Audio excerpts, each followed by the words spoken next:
Karen slapped my autistic brother. Didn't know my mom's a federal judge. It was supposed to be a simple Saturday outing. Something light and cheerful to give my little brother some air and a break from the monotony of home therapy sessions and school. I had promised him ice cream if he finished all his worksheets for the week. And like always, he powered through with a proud little grin on his face, humming under his breath, and occasionally flapping his hands the way he did when he was excited. He's 10 years old, full of bright observations and little facts about dinosaurs and trains and weird weather phenomena, and although his autism makes social situations more complicated for him, he tries so hard to get through each day with a sense of normalcy. I've always admired that about him. He doesn't complain. He doesn't lash out. He simply tries. And that day, he had earned his reward. We picked out our favorite flavors. Mine was double fudge brownie, and his was bubblegum swirl with rainbow sprinkles, which he insisted were a very important texture. We sat near the fountain inside the mall, enjoying the cool shade and the sound of water trickling down the marble tiers, and I remember thinking how peaceful it felt for once. No meltdowns, no crowds, no stares. Just us, the buzz of quiet conversation, and his happy little face smeared with pink and blue. He was rocking slightly in his seat, something he does when he's self-soothing or especially delighted, and occasionally he'd glance toward the toddlers playing nearby, making silly, exaggerated faces like kids often do. It was harmless, just him trying to join in from a distance without getting too overwhelmed by the noise and activity. But apparently, someone took offense. I noticed her before she even opened her mouth, the kind of woman you immediately recognize from the internet meme archetype. Bob haircut, oversized sunglasses even indoors, holding a designer purse in one hand and an iPhone in the other like a weapon. She was walking toward us fast, dragging her toddler behind her in a stroller she was barely paying attention to, eyes locked onto my brother like he had personally offended her existence. "Is there a problem?" I asked, standing halfway, unsure of what exactly was happening but already on alert. She didn't answer me. Instead, she stepped right in front of our table and pointed at my brother, who was now frozen mid-bite, his spoon hovering awkwardly between his mouth and the bowl. "Your kid is making weird faces at my baby," she snapped, her voice sharp enough to turn a few heads. "You need to make him stop before he scares her." I blinked, confused for a moment, then angry. "He's not doing anything wrong," I replied, trying to keep my voice calm but firm. "He's just sitting here eating ice cream."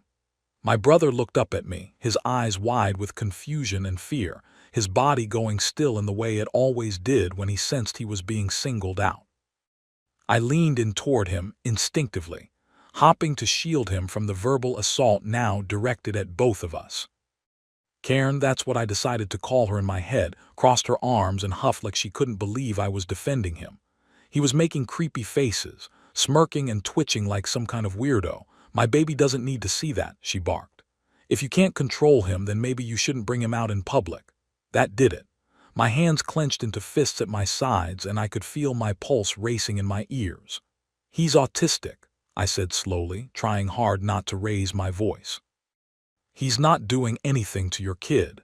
He was just being friendly in his own way. You don't get to harass him over that." But she wasn't listening. In fact, the moment I said the word autistic, her nose scrunched in that particular way that made me want to throw something. "That explains it," she muttered under her breath, loud enough for my brother to hear. "People like that always ruin it for everyone else." My brother looked like he was about to cry. He didn't understand all of what she said, but he understood enough to feel ashamed of himself for just existing, and that's something I will never forgive her for. I stood up fully, stepping in front of him now, blocking her view.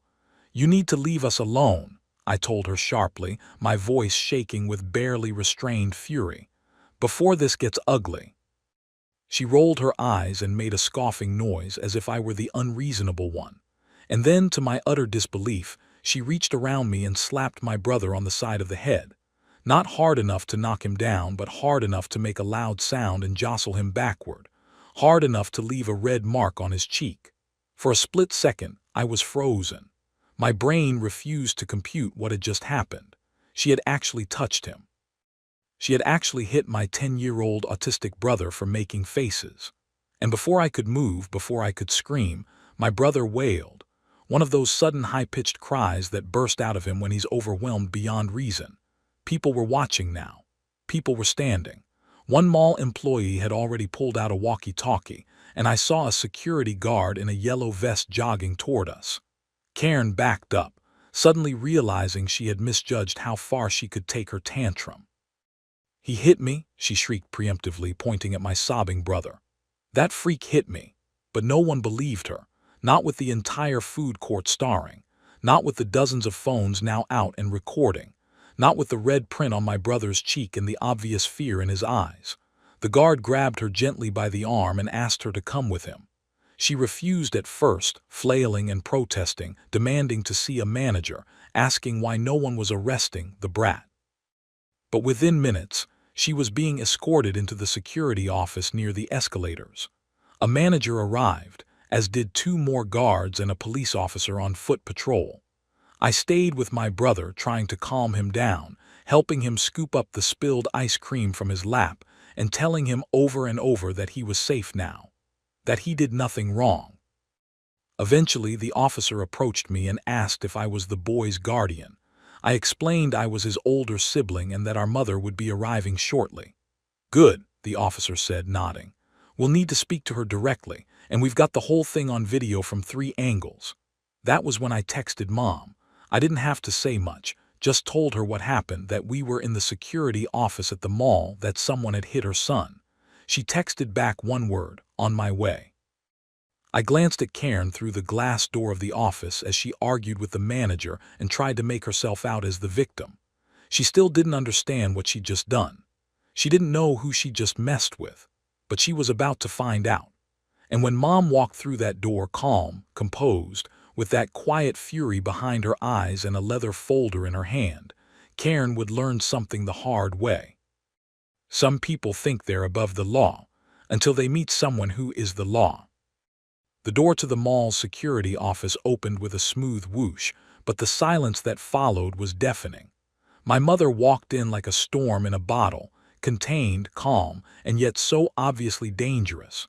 She wasn't dressed in anything flashy. She never needed to be. A simple navy blue blazer over a cream blouse, black dress pants, and her ever-practical flats.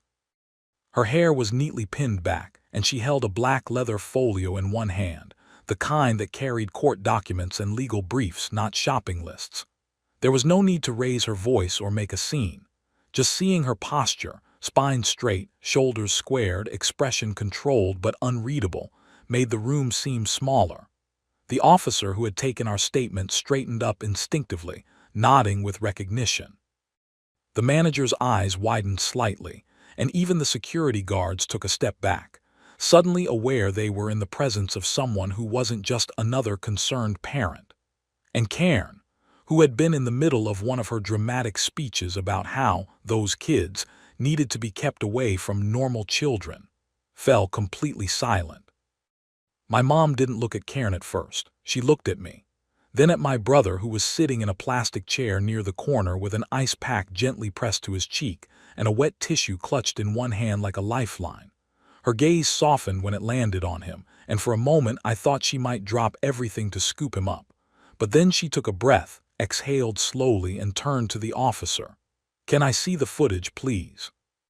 she asked, voice firm and professional, not an ounce of emotion betraying what she must have been feeling. The officer nodded, leading her to the monitor behind the desk. They watched the whole incident, Karen approaching us, yelling, getting in my brother's face, the moment she slapped him. The stillness in the room while the footage played was surreal. Even Karen seemed to shrink slightly in her chair as she watched herself on the screen, her shrill protests now echoing back with undeniable clarity. When the video ended, the officer turned back to my mom. "We've taken statements from witnesses and your older child. We've also got multiple civilian videos from bystanders. Everything corroborates what they've said. Assault on a minor, public disturbance, likely emotional distress as well." My mother gave a single nod. "Good. I'd like to press full charges. No leniency." She then opened her folio and pulled out her credentials, her official identification as a sitting federal judge, appointed 3 years ago. She held it up so there would be no question, and I'll never forget Karen's expression in that exact moment. The blood drained from her face so fast it looked like someone had flipped a switch. Her jaw slackened, her eyebrows twitched in panic, and for the first time since this entire ordeal began, she said nothing. Not a word, not even a squeak, just silence. The manager blinked in surprise, clearly trying to recalibrate his entire approach. Thank you for coming, Your Honor," he said quickly. "We had no idea. We're very sorry for what happened." Mom gave him a tight, polite smile. "You don't need to be sorry, but I expect a formal incident report from mall security with attached footage and witness names. I'll also be requesting a formal apology in writing from your tenant for allowing an environment where a child could be physically assaulted without immediate intervention. My son has sensory issues. That slap could have sent him into a full shutdown or worse. This is not a minor issue, and it's not going to be handled quietly." Her voice never rose. She never gestured or fumbled or looked away.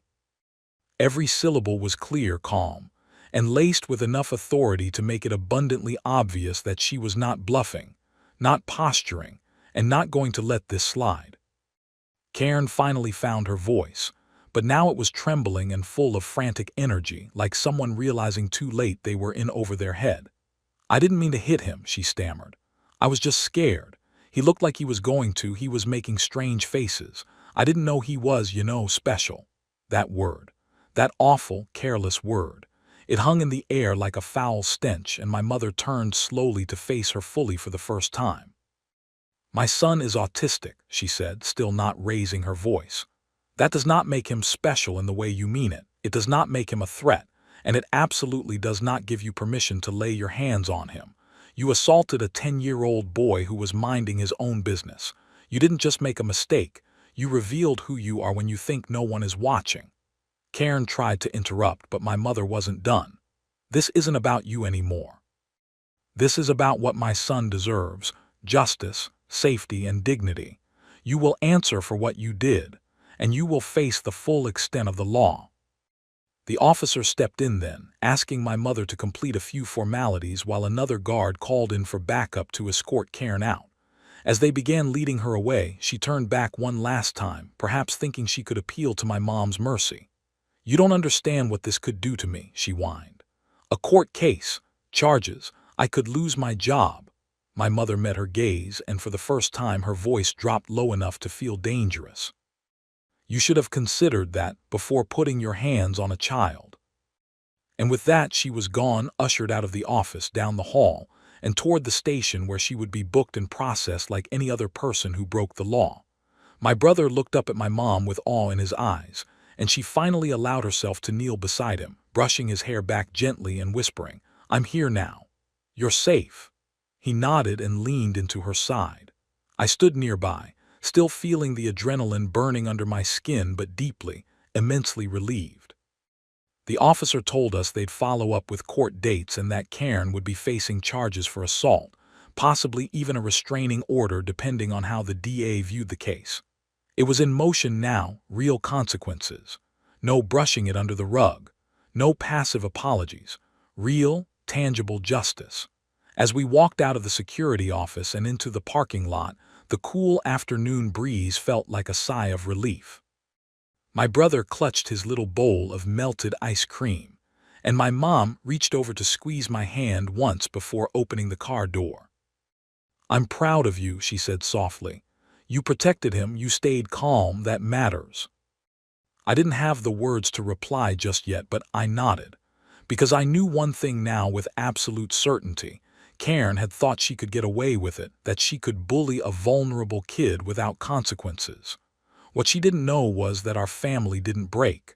We held each other up, and now she wasn't just facing an angry parent. She was facing a judge. The days that followed were a whirlwind of paperwork, phone calls, and emotional recovery. My brother, though resilient in ways most people would never understand, had been deeply shaken by the incident. His routines were interrupted, and for a child like him, that's not a small thing. It's a disruption of the very foundation of how he processes the world. We noticed the changes almost immediately. He became quieter, less eager to go outside, and flinched every time a stranger came too close. At night, he asked if the yelling lady was going to find us again, his voice small and trembling under the blankets. It broke my heart to see him like that, so unsure of his place in the world, questioning whether he was allowed to simply exist in public without being punished. My mom, who juggled the pressure of her judicial duties with the weight of being a fiercely protective parent, made it a point to reassure him every day that he was safe, that what happened wasn't his fault, and that grown-ups were taking care of it. But even she couldn't pretend everything was normal. Her eyes had a different sharpness to them now, her movements more deliberate, her tone with strangers colder, more measured. Something had shifted. Meanwhile, the legal process was already unfolding. The police had filed the official charges, assault and battery against a minor, with additional citations for disturbing the peace and child endangerment. The fact that my brother had a documented disability made it worse for Cairn, legally speaking, because it opened the door to more serious interpretations of her actions. The district attorney's office was reviewing whether hate crime enhancements might be appropriate, given the nature of the attack and her demeaning comments during and after the incident. Cairn, apparently realizing she had set fire to her own life, had gone into damage control mode. We learned this through mutual acquaintances, local chatter, and of course, social media. She had posted a dramatic message on her Facebook profile the day after the incident, spinning a tale about being assaulted by an aggressive special needs child and unfairly villainized by the woke mob, claiming that she feared for her safety and was only acting in self-defense. Her post was full of vague language, melodramatic exaggerations, and dog-whistle phrasing about dangerous behaviors and parental negligence. But people weren't buying it. Not when the video footage from the mall had gone semi-viral, shared and reshared by shoppers who had recorded the incident.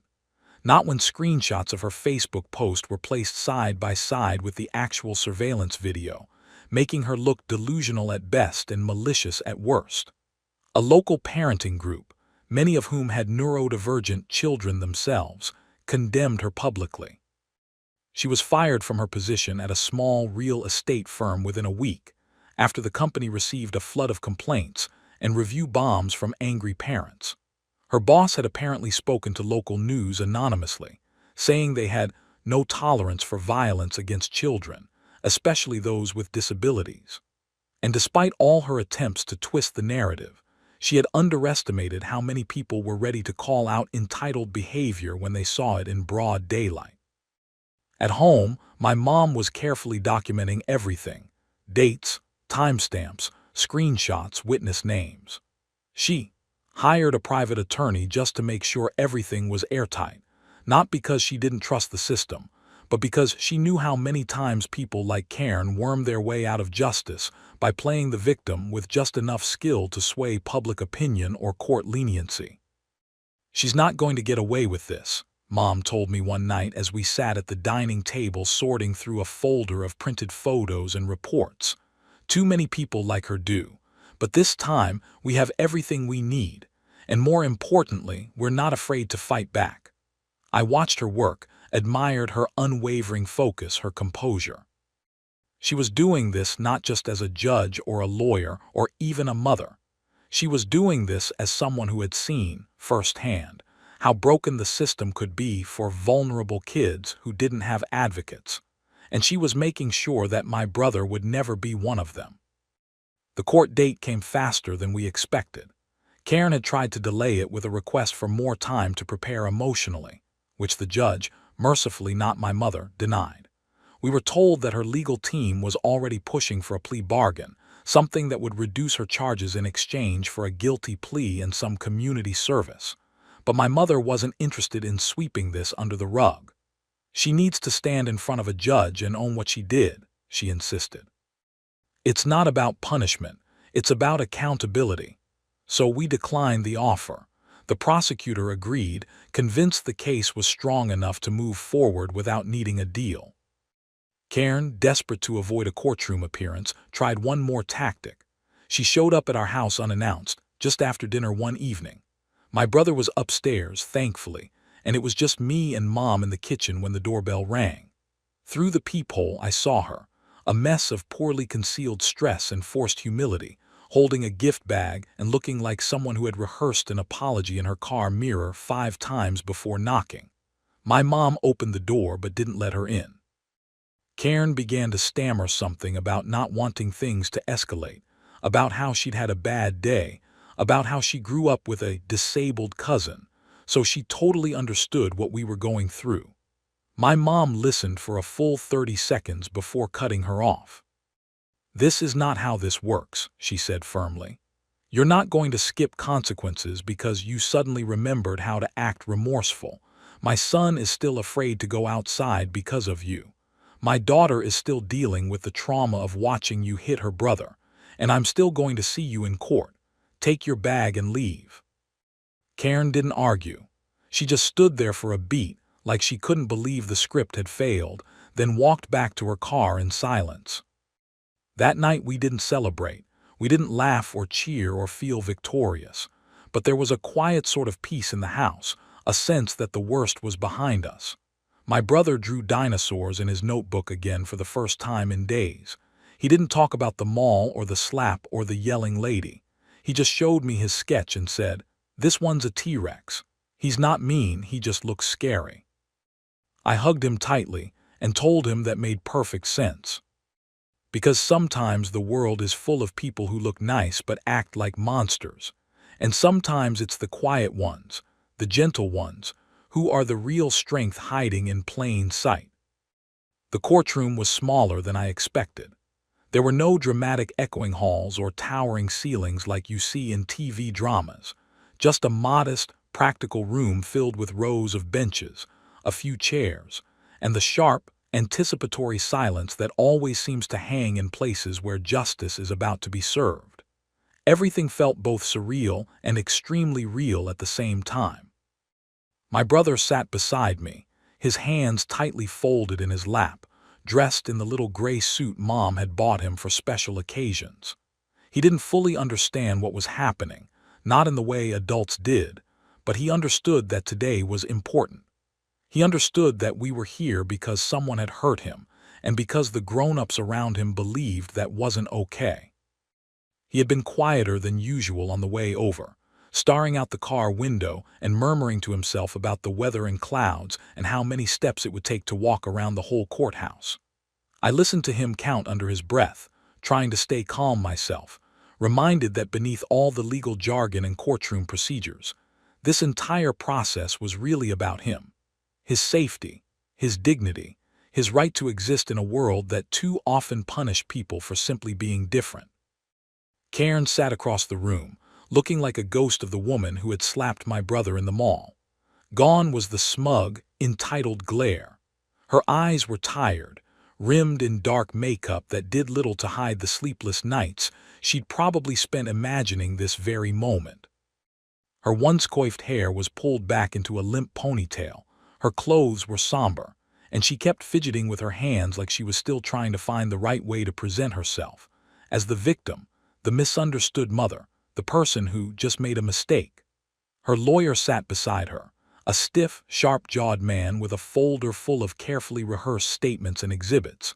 But I could tell by the way he kept glancing toward the prosecutor's desk that he knew the odds weren't in their favor. Not today. The judge entered with a quiet dignity, an older man with a steady gaze and a no-nonsense tone. He called the case number, read through the formalities, and asked both sides if they were ready to proceed. The prosecutor stood first, a woman named Ms. Reyes, who had been assigned the case after seeing the security footage and immediately recognizing the social significance of it. She spoke clearly, outlining the events of the day in calm, measured detail. The facts were simple and damning. A 10-year-old boy with autism had been physically assaulted in public by an adult stranger who misconstrued his behavior and chose violence instead of understanding. The footage was played again, this time in the still, heavy silence of the courtroom. I watched Karen shrink even further into her chair as the moment of contact played on screen, her hand striking my brother's head, his startled scream echoing faintly from the video's audio. After that, witnesses were called. A young woman who had been eating lunch nearby testified about what she saw, her voice trembling slightly as she described the slap and the look of fear on my brother's face. A mall security officer gave a brief but damning statement, confirming that Karen had resisted removal and tried to claim self-defense before the footage contradicted her. And then, finally, my mother took the stand. The air in the room changed when she walked up. Even though she wasn't serving in her professional capacity, everyone in the room could feel the authority in her. She introduced herself plainly, stated her role as the mother of the victim, and began recounting the emotional impact the incident had caused, not just on her son, but on our entire family. She didn't cry, didn't raise her voice, but there was a gravity in every word she spoke. And when she talked about how her son now hesitated to go out in public, how he had internalized guilt and shame for something that wasn't his fault, the room listened with an almost reverent stillness. Karen's lawyer did his best to push a narrative that painted her as a stressed-out mother who had reacted poorly to a confusing situation, who had panicked and made a terrible decision in the heat of the moment. He used words like accidental contact and miscommunication, and he kept circling back to Karen's own child, saying she was simply trying to protect her daughter. But nothing landed. The footage was too clear, the statements too consistent. And no amount of deflection could erase the cold, hard truth that Karen had slapped a child. She didn't know just because she didn't like the way he looked at her. When it came time for Karen to speak, the judge asked if she had anything to say before sentencing. She stood slowly, her voice barely above a whisper. She gave an apology, if you could even call it that, one of those half-hearted statements filled with passive phrasing and self-pity. She said she was sorry if her actions had caused pain, that she never meant to hurt anyone, and that she was under a lot of stress at the time. She didn't look at my brother. She didn't acknowledge his name. She made it all about herself, her job loss, her social humiliation, her fear of being judged forever for a single mistake. I saw the judge's expression tighten slightly, as if he'd heard one too many of these speeches before. When the judge gave his verdict, it was swift and clear. Guilty of assault and battery on a minor, with sentencing to include 100 hours of community service at a special needs center, mandatory anger management counseling, and a formal written apology to my brother to be submitted and approved by the court. She would also be required to attend an autism education program, where she would learn about the very people she had so carelessly dehumanized. The judge said that while the court recognized the emotional complexities of parenting, it would never tolerate violence toward children, especially those most vulnerable. This was not a misunderstanding, he said. This was a failure of basic human empathy. Karen didn't cry. She just sat there blank-faced as the consequences sank in. Her lawyer patted her arm, but she didn't respond. She looked like someone who had been so certain of her invincibility for so long that she couldn't fully comprehend what had just happened. And in a way, that made it even more powerful. Because for once, someone like her, someone who thought she could walk all over others without consequence, had been held accountable in front of everyone. When it was over, we stepped out of the courtroom and into the sunshine. My brother looked up at me and asked if we could go get ice cream again. I smiled and told him yes. This time, we'd sit by the same fountain. This time there'd be no yelling, no slaps, just peace. And this time, the world had been reminded that people like him deserve protection, not punishment. That kindness isn't a favor, it's a responsibility. Life didn't immediately go back to normal after the court case, but something important settled in the days that followed, an undeniable sense of closure. Not the kind that ties everything up into a pretty bow, because trauma doesn't work like that, and healing takes its own unpredictable path. But the kind that makes it easier to breathe, to walk into a store or a crowded room and not feel like the world is still tilting. My brother began to find his footing again, slowly but surely. The night after the verdict, he slept soundly for the first time in weeks. No tossing, no whispered counting or crying into his pillow. Just peaceful rest, like his body finally trusted that he was safe again. And in the morning, when he woke up and went to the kitchen in his pajamas, he told my mom, completely unprompted, "I think I'm ready to go to the library today." And that was all she needed to hear. She didn't cry, she just smiled, kissed the top of his head, and said, "I'll get your shoes." Word about the case spread far beyond what any of us expected. A local news channel ran a segment on it under the headline, entitled "Woman Faces Justice After Assaulting Autistic Child." And while the coverage was respectful and careful not to identify my brother or sensationalize the details, the story touched people. Emails came in, some from parents of children with autism, others from teachers, therapists, even strangers who had once been in similar situations and never got justice. One woman wrote to say her daughter had been kicked out of a restaurant once for flapping her hands, and that watching someone actually face legal consequences for reacting violently to neurodivergent behavior gave her hope. There was solidarity in those words, a shared exhaustion with how often people like Karen faced no pushback at all. And maybe that's why, despite all the ugliness we had endured, something good had started to grow from it, a collective refusal to let it happen again. Karen, for her part, disappeared from our lives entirely. The court-mandated apology letter arrived by certified mail exactly 2 weeks after sentencing. It was short, stilted, and clearly written under duress, but it was still legally required, and my mom kept a copy in the same folder as the incident report, not because she needed it emotionally, but because it symbolized something. A paper trail, a consequence, a proof of boundaries drawn and enforced. We didn't read the letter to my brother. He didn't need to hear her words, not even forced ones. He was too busy rediscovering his world. That week, he visited the aquarium, went back to the sensory-friendly play gym, and even asked to go to the same mall where it all happened. My mother was hesitant, but he insisted, and so we went. It was surreal walking past the same fountain where it all began.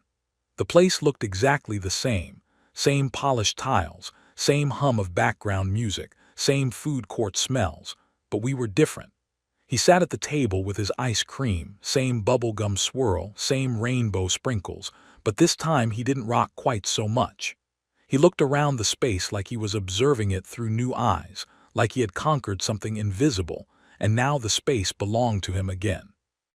When a little girl walked past and waved at him, he smiled and waved back. He didn't hide. He didn't flinch. My chest ached with pride watching him.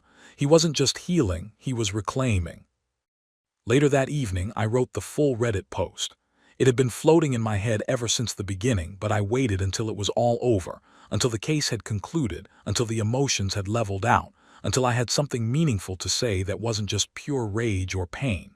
I titled it exactly what had happened. Karen slapped my autistic brother, didn't know my mom's a federal judge. I knew it would get attention, but I didn't expect the response it received. Thousands of upvotes poured in, and the comment section became a flood of support, shared stories, and people expressing their heartbreak and fury on our behalf. Some said they cried reading it. Others said they shared it with their schools or workplaces as an example of why disability awareness mattered. But the comment that stuck with me the most came from someone who simply wrote, "Your brother's existence is not a burden. It's a gift the world doesn't always deserve, but one it needs." That stayed with me, because too often the world treats people like my brother as obstacles, problems to be fixed, behavior to be corrected, expressions to be silenced. But that's not who he is. He's a kid who sees beauty in things most people overlook. He notices shadows on sidewalks, patterns in raindrops, the way pigeons hop instead of walk. He makes connections others miss. He feels deeply, laughs loudly, and loves without conditions. And that's not weird, that's extraordinary, that's human. The experience changed all of us. My mom, already a tireless advocate through her work, became even more vocal in pushing for disability justice in her circles. She started speaking at conferences, not just about the legal implications of cases like ours, but about the emotional reality behind them. She shared our story, not by name, but by lesson, because she knew it wasn't isolated.